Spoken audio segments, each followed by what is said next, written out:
मेरे प्रिय साधकों, शिष्यों, आज मैं आपसे एक ऐसे विषय पर चर्चा कर रहा हूँ जो मेरे मन के बहुत करीब है। आज का मेरा विषय है कि हम कड़वी बातों को कैसे समाप्त करें। आप स्वयं अपनी यादों का बॉक्स खोलो तो पहले कौन सी बात याद आती है? निश्चित तौर पर वही बातें याद आती है जो कड़वी होती है और आपको कही गई होती है। इसका अर्थ है कि मीठे शब्द लोग बेशक भूल जाते हैं, कड़वी बातें, कठोर बातें आजीवन याद रहती है, उनको मन में लिख दिया जाता है और जब चाहे उन्हें याद कर लिया जाता है। इसलिए बोली ही संसार की सबसे शक्तिशाली गोली है। अब ये जो गोली है ना, बंदूक और दवाई दोनों के लिए प्रयोग में आती है। जैसे बंदूक से निकली हुई गोली क्या करती है? घाव छोड़ती है, और कितनी भी मरहम पट्टी कर दी जाए निशान हमेशा रहता है। ऐसे ही जो मीठे शब्द बाद में बोल दें वह दर्द निवारक गोली की तरह कठोर शब्दों की पीड़ा को कम तो कर देते हैं, पर कठोर शब्द जो कहे गए हैं उनके चिन्ह आपके दिल में, मन में हर समय अंकित रहते हैं। कई बार मैं सोचता हूँ कि हम किसी से कड़वी बातें क्यों बोलते हैं। उन शब्दों को बोलते समय हम एक पल के लिए भी ये नहीं सोचते हैं कि सुनने वाले को कैसा लगता होगा, क्या होता है उसके अंदर, क्या महसूस करता है वो, और बोलने वाला ऐसा क्यों बोलता है। ऐसा नहीं है कि लोगों को मालूम नहीं है कि कौन सी बात कड़वी है, कौन सी बात मीठी है। सनातन धर्म हमारा कहता है सत्यम ब्रूयात् प्रियम ब्रूयात्, न ब्रूयात् सत्यम अप्रियम, प्रियम च नानतम ब्रूयात्, एष धर्म सनातन। ये क्या हो गया इस सिद्धांत को? सनातन धर्म का सिद्धांत कह रहा है सत्य बोलना चाहिए, प्रिय बोलना चाहिए, सत्य किंतु अप्रिय नहीं बोलना चाहिए, प्रिय किंतु असत्य नहीं बोलना चाहिए। यही सनातन धर्म है। फिर इसका अर्थ है कि सत्य बोलो, प्रिय बोलो जैसा कुछ नहीं है। आप सोचो क्या झलकता है हमारी कड़वी बातों से। हमारी कड़वी बात जो हम दूसरों को बोलते हैं उससे हम झलकते हैं। हमारी कमजोरियाँ, हमारी कमियाँ, हमारी शुद्रताएँ, हमारी व्यवस्थाएँ, हमारी जो अपनों से अपेक्षाएँ हैं जो हम पूरी नहीं कर पाए हैं, अपने आप से जो अपेक्षा है पूरी नहीं कर पाए, सारा कुछ झलकता है। उन बातों में उस व्यक्ति के लिए कुछ नहीं है जिसे कहा जा रहा है। सारा कुछ ये वक्ता के लिए है। ये जो वक्ता है ना वही बकता है। वक्ता और बकता में ज़्यादा अंतर नहीं होता है। अब जो जितनी ज़्यादा बकबक कर रहा है ना उसके अंदर इतनी अधिक भड़ास है, उसके अंदर उतनी अधिक कमी है। अब जैसे किसी की कड़वी बात को आप सुनोगे, समझोगे, अपने भीतर उन कठोर शब्दों को आत्मसात भी करोगे, फिर उससे विरक्त कैसे रह सकते हो?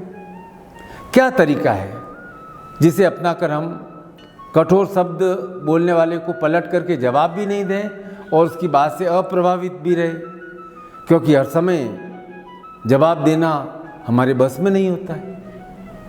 अब यह इतना ही सच है कि कठोर बातों को सुनकर चोट हृदय को लगती है, मन मुरझाता है। टॉन्ट हम सुनते हैं, टॉन्ट खराब लगता है। अब चाहे सच कितना भी सही हो, सुनकर बुरा तो लगता ही है। दिन भर एक उदासी का साया गहराता है, मन विरक्त होता है। क्या किया जाए?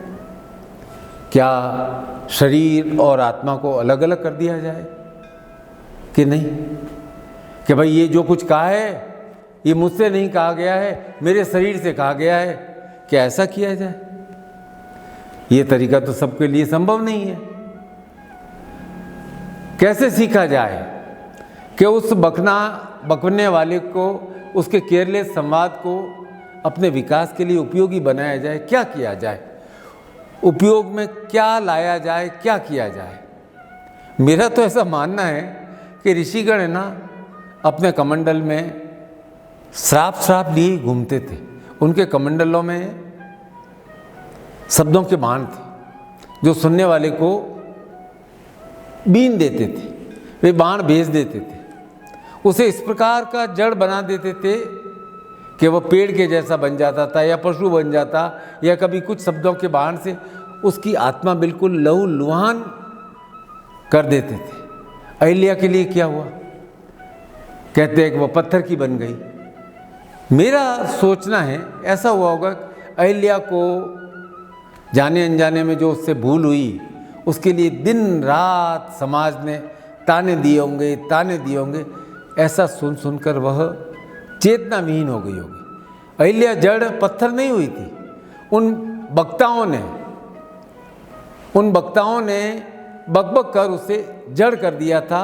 वह बेचारी कोमा में चली गई थी, एहसास शून्य हो गई थी अहिल्या। आज के संदर्भ में चलो एक उदाहरण बताता हूँ। कोई नई बहू ससुराल में आती है तो उसे क्या सुनने को मिलता है, क्या माँ ने तुम्हें कुछ सिखाया नहीं। अब आप सोचो, जब वो ऐसी बात सुनती है तो उसका मन कितना छलनी होता है। ये तो हुई घर घर की बात। ऑफिस में भी आप बॉस से पूछने के लिए कुछ गए और वे आपसे किसी मुद्दे पर चर्चा करने लगे, कोई ऐसी रिपोर्ट है जो कि, या कोई काम है जो कि आपको इस हफ्ते ही करके देना है। बॉस जानना चाहते हैं कि भाई वो काम कैसा चल रहा है, वो प्रोजेक्ट कैसा चल रहा है। आप कहते हो सर बस हो ही गया, थोड़ा सा बचा है। और फिर कहते हैं टाइम पर तो हो जाएगा। आप कहते हो बिल्कुल सर, बस थोड़ा सा काम बाकी रह गया है। बॉस कहते हैं अरे भाई इस काम को तो टाइम से पूरा कर लेना, आप तो अक्सर लेट कर देते हो। आपकी लेट लतीफ़ी से मैं बहुत परेशान हूँ। अब आप कोई उत्तर देते, उसके पहले बॉस कोई ज़रूरी दूसरे फ़ोन पे बात करने लग जाते और आपको कहते हैं अच्छा जाओ। अब आप सोचते लगते हो कि यार आपने लेट काम कब किया, हर समय तो समय पे काम पूरा करके दिया था, अच्छे से अच्छे रूप में करके दिया था। फिर याद आया था कि 3 साल पहले आपने एक बार काम को लेट कर दिया था, और उस एक दृष्टांत के लिए लेट लतीफ़ी का टॉन्ट बार बार सुनना आपको अखर गया। और उससे भी ज़्यादा आपको खराब लग रहा था कि आप प्रत्युत्तर नहीं दे पाए, आप अपना जवाब नहीं दे पाए। अब कैसे पचाया जाए कड़वी बात को, बिना अपने मातहत, परिवारजन, मित्र, दोस्त पर गुस्से में झल्लाए बिना। क्या है कि गुस्से को है ना, निकासी का कोई न कोई मार्ग चाहिए। कहीं का गुस्सा कहीं उतारते ही हो आप। सच्चाई ये है, कितना भी योग कर लो, कितना भी प्राणायाम कर लो, कठोर शब्दों की जो पीड़ा होती है ना, वो मन को बार बार विचलित करती है। इस विचलन को बंद करना है तो सबसे पहले आप अपने आप को अच्छा, अपने आप को बड़ा, अपने आप को बेहतर समझिए। अर्थात अहम ब्रह्मास्मि, मैं ब्रह्म हूँ, मैं अच्छा हूँ, मैं बड़ा हूँ, मैं श्रेष्ठ रूप से कर्म कर रहा हूँ। ये सोचने के बाद आप स्वयं अच्छा अनुभव करेंगे। अब आप बिल्कुल निष्पक्ष भाव से कठोर शब्दों को जांचने का और उसकी आँच को समझने का प्रयास कीजिए कि जो मुझे वचन कहे गए, क्या उन वचनों में, शब्दों में सच्चाई है? क्या ये शब्द आपको सुधार की दिशा में ले जा सकते हैं? देखो भाई, जितना सच है कड़वा ही सही, पर उसे दवाई की तरह अपने अंदर आत्मसात करने का आप प्रयास तो करो। एक उदाहरण मैं आपको समझाता हूँ। चलो, आज सोचो बाजार में चीनी का भाव हो गया 1000 रुपया। अब आप क्या खरीदोगे, कितना खरीदोगे? उतना ही खरीदोगे ना जितना बच्चे के दूध के लिए या आपकी चाय के लिए आवश्यक होगा। चीनी छोड़ने की भी कोशिश करोगे क्योंकि मीठा छोड़ने से वजन घटेगा। तो इसी प्रकार कड़वी बातों को यदि आप दिल से नहीं लगाओगे, मन से नहीं लगाओगे, तो मन हल्का होगा। अब आप कह सकते हो कि गुरुजी ये बात कहना तो बहुत आसान है पर करना इतना ही कठिन है। यदि मैं प्रतिवाद नहीं करूँगा, क्योंकि मैं जानता हूँ मैं प्रतिवाद करना चाहिए।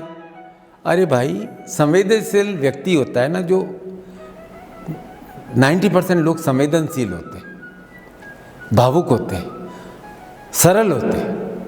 उनके लिए कटु और सत्य बातों के बीच में भेद करना नहीं आता है।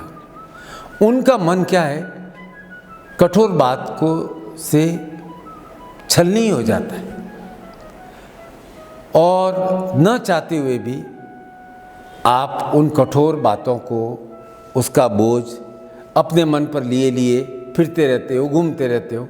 इससे होगा क्या? आपका आत्मविश्वास कम होगा, आपकी आंखें नम होगी, आपका मन बहुत भरा भरा रहेगा। तो इसके लिए भी मेरे पास आपके लिए उपाय है। आप अपना दृष्टिकोण थोड़ा बदलिए। जरा सोचिए कि आप अपने मन को दुखी कर आप अपने स्वयं की उन्नति के मार्ग पे खड़े हो गए हो, रोड़ा अटका दिया है। ऐसा करके आपने उन लोगों का काम आसान कर दिया है जो हर समय आपको छोटा करने का उपाय ढूंढ रहे हैं। देखो भाई, इस संसार में ना भीड़ लगी हुई है कि कैसे दूसरों को छोटा किया जाए, कैसे दूसरों को छोटा दिखाया जाए। सच्चाई तो क्या है कि ज़्यादातर लोग अपने आप को बड़ा करना जानते ही नहीं है, क्योंकि बड़ा होना, अपने आप बड़प्पन दिखाना मेहनत का काम है। कद बड़ा करने का उपाय तो किसी के पास है नहीं, तो बची क्या? एक जुबान।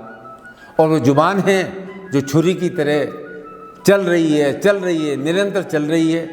इसमें आप हमेशा दूसरों की कमी निकालकर उन्हें बताना चाहते हो, तुम्हारे अंदर ये कमी है, तुम्हारे अंदर कमी है।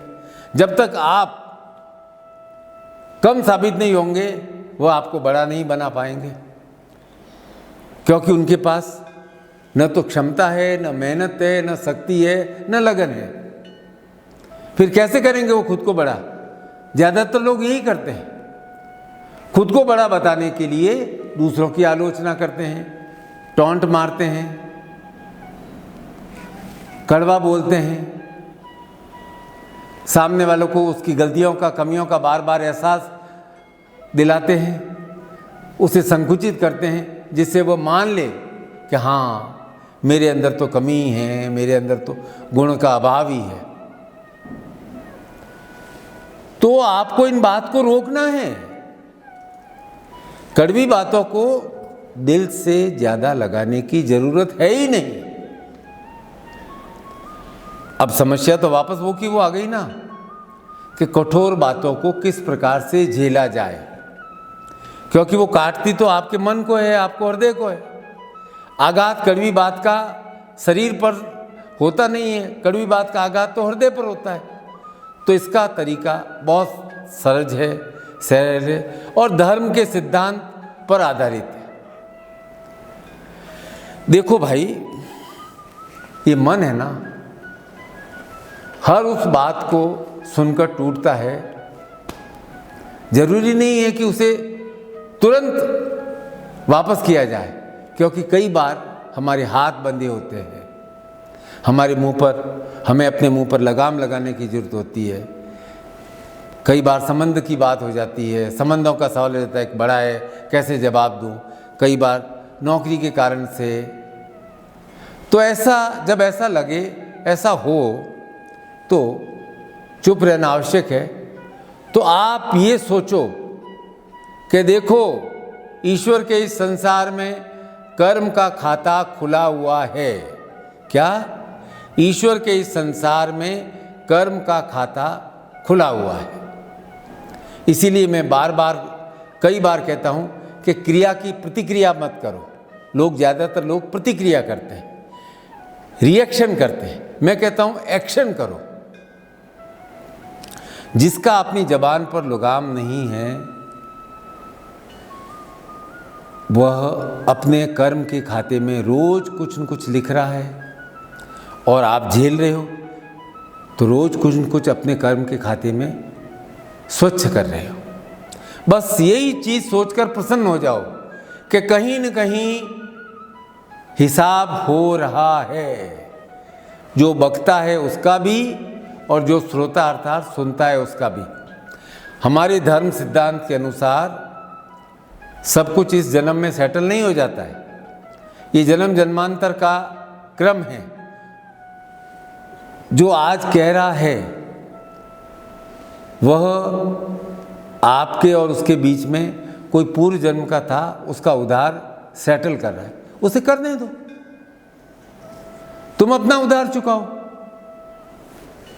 अपने भाग्य को चमकाने के लिए, अपने भाग्य को श्रेष्ठ करने के लिए अपने उधार को समाप्त होना जरूरी है। और उधार को समाप्त होने के लिए जो सामने वाला बोल रहा है ना, उस वाणी के द्वारा वो जो बकता है वह अपने कर्म के खाते में कुछ न कुछ नए दोष के सिक्के डाल रहा है। जब तक उसका कर्म का बोझ बढ़ेगा नहीं, आपका कर्म का बोझ हल्का नहीं होगा। इसलिए उसकी बातों को शांति से सहन आप कर रहे हो, इसका मतलब है आप अपने कर्म के खाते से जो उधार है उसका उद्धार कर रहे हो, और जो बक कर रहा है वह अपने खाते में, कर्म के खाते में वह उधार जोड़ रहा है। इसीलिए कहा गया है कि वक्त हर एक का आता है। उसी बात को हृदय तक ले जाओ जो तुम्हारे लिए आवश्यक है। सदैव याद रखो, अप्रिय वचन बोलने से आपके ही हृदय पर भाव बढ़ रहा है। इसलिए अप्रिय बोलने से पहले 100 बार सोचो कि मैं ये अप्रिय बात क्यों कर रहा हूं। और यदि कोई दूसरा अप्रिय बात आपको कह रहा है तो उसको सीधा दिल तक मत ले जाओ।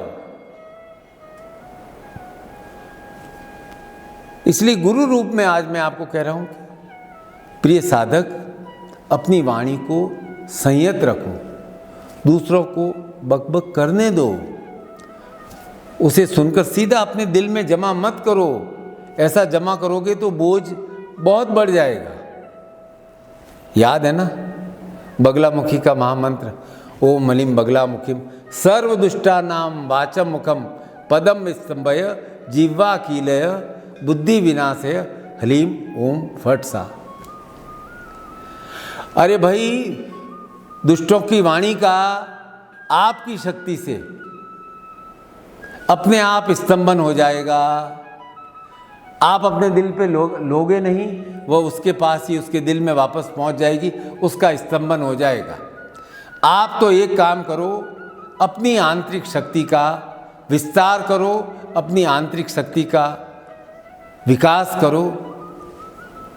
बहुत बहुत आशीर्वाद, बहुत बहुत आशीर्वाद।